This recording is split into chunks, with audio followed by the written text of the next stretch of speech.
Good evening and welcome to a Melanin Mother's Love. The goal here is to ensure we start to tell their story. And I just want to be clear before we even get started. Every single mother on this planet is important. Every single woman on this planet is important. We are here to support each other, build each other up, and never tear each other down. And I think that the goal of this podcast is to give women and men who have honestly touched my life over the last few years an opportunity to take this platform and tell their story. So if you are willing to take this journey with us, I am so grateful. We are so blessed, and let's tap in and tell their story. Okay, everybody, we are back, and this episode is definitely going to be a little bit different, and I'm going to tell you why. This woman that we are bringing to the microphone, you guys, talk about 15 plus years of a friendship. Some of y'all have had cars that long, okay? So it's something you clearly trust, okay? This woman is the Nettie to my Sealy. That is a Color Purple reference for y'all youngins. You need to watch it. It's on VHS. At the end of the day, she is a phenomenal mother. She is a businesswoman. She is a wife, y'all. She is educated. She is a dominant force. She is, listen, this list is going to go too long. I'm about to introduce one of my best friends on this entire planet called Earth, Miss Katrice. How are you doing? Hello, love. Talk to me. Give us your resume. What's going on? Give us your resume, honey. Oh, well, like you said, a few years back. A few? I'm not trying to tell my age. Okay. 15 plus years ago, we met in middle school. Yes. And I think that you actually thought I was older than you. I did. You just had such a maturity about you. I was like, man, I love her stride. Your presence was just so mature at such a young age. And I think that was one thing that definitely attracted me to just the woman that you were already being in middle school. Isn't that insane? And it was crazy because I realized in middle school, I had friends who were seniors who were juniors and stuff. And I just remember, in Germany, we got off the bus and middle schoolers went to the left. Right. High schoolers to the right. Right. And you were like, aren't you going the wrong way? And I was like, hello, who are you? I was confused. And I was like, no, ma'am, I'm going the right way. But yeah, from Germany to now, we've definitely endured, and we've had our own struggles, and we've had our ups and we've had our downs in our friendships and in our personal lives. So I am honored to be on this podcast to uplift what you have going on. Oh my gosh. And I'm grateful that you're taking out some of your personal time, your quality time to just share this moment with me. Like I tell everyone every episode, this is just a chance for me to share with the world people who have not only impacted my life, but their story can impact thousands of lives to come. So again, thank you so much. I just have a few questions, right? So just to get us started, how have you and your family adjusted to our new normal, right? With the new schooling schedules and you balancing Right. work, because I know you have a little one just like I do. How has it been? Ooh, girl. Well, for me personally, I'm an introvert. And I know a lot of people probably won't believe that, but I have enjoyed being in my home forcefully. I've also, at the same time, I'm grateful that my husband no longer drives trucks, so he's not state. He's planted in one place and he's home every night. As far as my son goes, I made the tough decision, as you know. Yeah. Go ahead and send him back to school. I feel like as parents right now, we're in a lose-lose situation. Right. You can send them back, or you can leave them at home and try to teach them yourself if you have that luxury. Right. Fortunately, I do have the luxury, but it's not happening and it's not working for me at the moment. At the end of the day, I feel like he's learning more. I see a progression even in just 2 weeks. Right. He's safe. The school is very clear with their communication, so I appreciate that. Washing his hands, wearing his mask at school. So I'm grateful for that opportunity to have. Watching him grow, and he's in kindergarten, so it sucks that he has to start his quote unquote big kid school off like this. But I'm glad that he has the opportunity. As far as myself, I don't know. Like I said, I'm happy to be in my house. I'm happy to be by myself at times, but I'm starting to feel like I want adult face-to-face interaction a little bit more. I feel like, these are trying times, but I think that this is the time that we need to listen, hear from God, and be obedient in what he's telling us, because these are the times where he is speaking the loudest. Right. I definitely agree with that. I actually agree with a lot of things that you're talking about.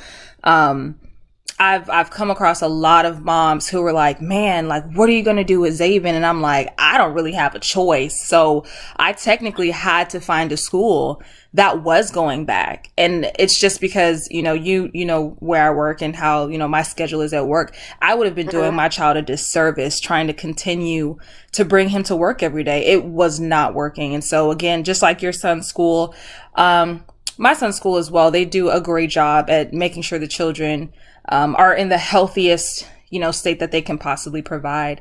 And you mentioned about face-to-face interaction. It's so interesting. Our society, it's a face-to-face society. Like it's almost like something that we're the plant, and, society is what waters our ability to just continue to grow. A healthy one. Don't get me wrong. There's some crazy things going out there, but I agree with you. Like, it was good to just be like, oh, I have that time to myself. But yeah, man, being able to like communicate, I don't want to say like how we used to, because this is clearly a trying time for growth, but being able to do that, I think it's a beautiful thing. But I actually have to pick your brain a little bit, because you did something very interesting at a young age. So we were in our like college days in a sense, and I went to the military, and you deployed too, and your behind went all the way overseas. How in the world did you embark on that experience? Can you break into that a little bit? Because there's a lot of young adults who don't even know what you're about to talk about is even an option for them. Right. Girl, the funny thing is, you and I have not really talked all day today. And today, that was on my mind. That was something it was on my mind, because I'm like, some people are afraid to move out of the city that they grew up in. They're afraid. That's true. And at 19, I had just turned 19. Or did I turn 19 when I was over there? Might have turned 20 when I was over there. I was about to turn 20. And I had just finished my associate's degree. Mm-hmm. And like you said, we were both in Georgia at the time, different locations. And I said, I'm tired of school. I started college 4 days after high school. So I literally walked across the stage May 21st, 2010. And I started college, May 25th, May 26th, 2010 at the same time. And I never had a break. I did summer school. I did every single semester that you could possibly do. I decided to move off campus. I got a job. I was completely independent. Right, you were. Oh my goodness. And in all of that, I was still like 10 hours away from my parents. And once again, graduated high school at 17. So I was ready for that experience. I wanted something different, and I knew that I would have to get either another job or a better job to sustain myself and to take care of myself. So I braced myself with humility, right? And I went to an employment office, And I get there, and the guy who was working at FedEx with me, he worked there full time. And he was like, I'm going to introduce you to this lady. She's going to hook you up. Don't worry about it. We're going to get you a good job. You'll be fine. So in my mind, I'm like, okay, I'm going to get a good job. I might be paying like $15 an hour, something that would sustain me while I just took a mental break from school. Right. And so I'll never forget it. She looked at me. She said, do you want to go to Afghanistan? And I was like, what? Where? So she gave me all the information. I called you. You I called did. My parent. Yes. Called everybody, and you were supposed to go with me. I was supposed to go with you. Yes, right. I remember. So, yeah, it was a very humbling, educating experience that I would love to do again, that I plan on doing again with my current job. And I couldn't ask for a better experience, a better group of people. Even in the rough times, the incomings and the attacks and stuff, the little attacks that I did experience, it was a very good experience. And I thoroughly enjoyed it. And I don't think I would be the person I am today had I not did it. Right. And that's why I wanted you to talk about that a little bit, because a lot of people think that you can only go to the Middle East if you're in the military, or you can only go if you have gone through this long GS experience. But you literally swallowed your pride, walked into the unemployment office, and it was like, let's offer you a job and surpass your peers at 19 years old. I was floored. I was like, girl, hold on. I'm coming to the library right now, because you know what? We gonna go over there together. But then, of course, honestly, that was one of my biggest blessings. I did end up meeting my husband there, but amongst that, like the Sunday before, I had went to church, and you know how our Kojic churches get down. We take laps, we fall altar. We accidentally smack a few babies if we do something in the spirit. And so at that point in time, I think it was the first lady, she was preaching, and she said, God is trying to bless some of you, but he wants you to be obedient. And she said, take a lap. She was telling people, run around the church or whatever. And to us, that means something. To other people, it's like, anybody might be running around this church. Right. Unless you're chasing another little baby or something, but anybody might be running around the church. And so in that moment, like, with us, even in Germany, going to church, it took so much to go to the altar for prayer. It took so much to clap our hands during praise and worship. It took so much to lift our hands if we felt something. And so in that moment, I said, you know what? The humility has to still be on me. This was before I went to the unemployment office. And I took a lap, around the church, and I was like, okay, I'm a little out of shape, but, that was Jesus. Yes. And so after that, I was paying my tithe at the time, stuff like that. And I ended up, getting presented with this opportunity. And, I'm looking around in the unemployment office, and people not dressed the part, people not, she probably wouldn't offer that job to just anybody. Exactly. And so I'm grateful that, I was the person that she offered the job to. Obedience is a thing. It is. Oh my gosh. Okay. So my last, biggest question is this. What was your mother's impact on your life growing up? How did she empower and influence you to become the loving mother, businesswoman, and wife that you are today? Oh, so, growing up, I really didn't have a strong relationship with my mother. And I think you knew that because we were together a lot in Germany. Yeah, we were. We kept up the communication thereafter. My mother worked and my father deployed. My mother kept working and my father kept deploying. And she did the best that she could. I don't think that my mother became that prominent figure in my life until I was right before I deployed. And I think what's very important for us young ladies who do know our mothers and our fathers too, is to understand their story. Right. You better hold on. You better preach. You better give it to them. He's so special. But having a critical conversation, as I like to call it, is very key to any relationship, but definitely key to the relationship that a parent and a child has. Shortly before I deployed, I think I was about 18 years old, my mother came to visit me at my apartment in Savannah, and she popped up. Like, I'm not even gonna lie, y'all. One of my boyfriend at the time. Anyway, he was there, and I was like, ooh, like she kind of caught me in the act. He was supposed to spend a weekend there. We were just chilling, and she was unexpected, and he ended up feeling a little uncomfortable, but he was cool. You know, he was in the military, older guy, really nice.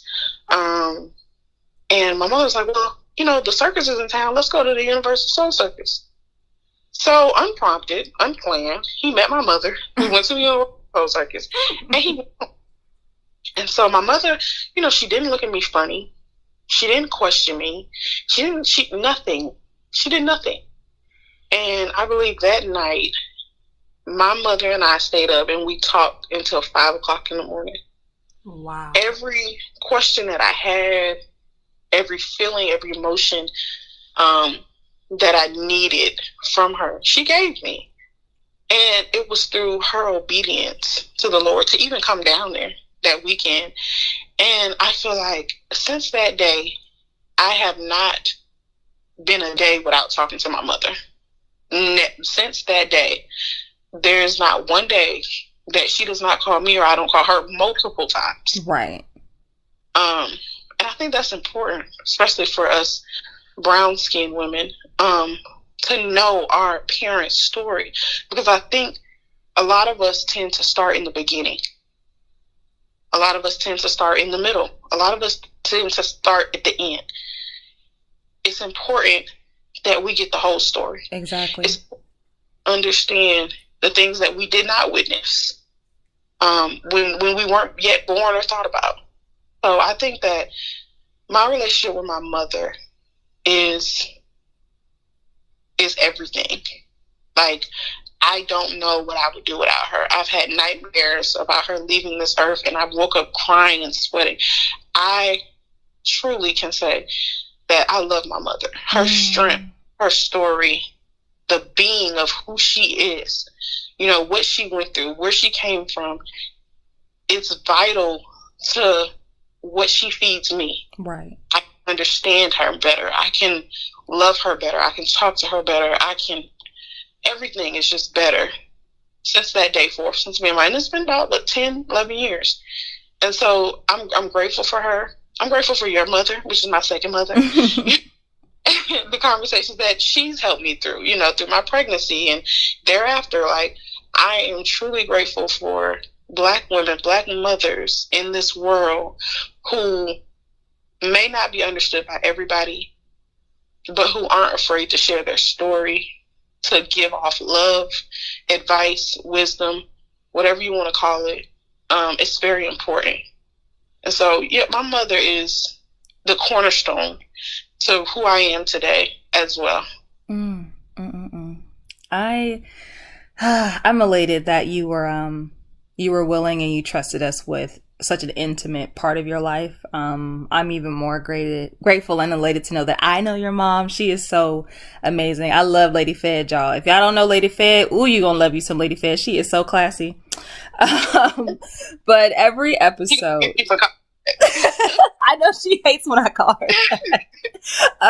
So every episode, oh my goodness, she is gonna whoop my behind. Every episode, we have a golden nugget, right? And so this golden nugget is something that anyone who's made it this far in the episode can take with them, and they can utilize it for the next few days until the next episode, just to like hold on to something to just empower themselves if they just need a little push, right? And so this episode's golden nugget is willingness. And I say that because Katrice, You have had an undying faith throughout the years. And when I say throughout the years, the things that you have overcome has just blown my mind. And y'all, if we do another season of this podcast, if she's willing, we can dive into that. And those of you that can relate will just, your heart will open so much knowing this woman's story on a deeper level. And you were willing to trust the process. And you were willing to take chances. You were willing to, say yes to your mom to go to the Universal Soul Circus. You were willing to, zip your boots up and go up into the unemployment office, and you deployed and changed your life as a teenager, right? You were willing to, get your degree and just explode in this life that you have so far. And so with that willingness, we're going to close out, and I want us to close out with you saying something to this audience to keep them going. If you were on the stage right now and they're like, you have a few words, what can you say to the people? That is this moment. What can you say to the people? Ooh, I think really for me, it was perseverance. Okay. I think willingness and perseverance kind of go hand in, and that was the word I was thinking of. But I think that when you let go, your life lets go. I've always been a firm believer of having a sense of, a lot of people think, oh, I'm physically fit, I'm okay. Okay, but you have an emotional side. Mm-hmm. You have a side. You have a spiritual side. And I think, and you have a mental side, because people do deal with mental illnesses. At the end of the day, develop a healthy balance for yourself. Right. And these are encouragement that I'm speaking to myself as well. Develop a healthy balance for yourself so that you can be the best person you can be.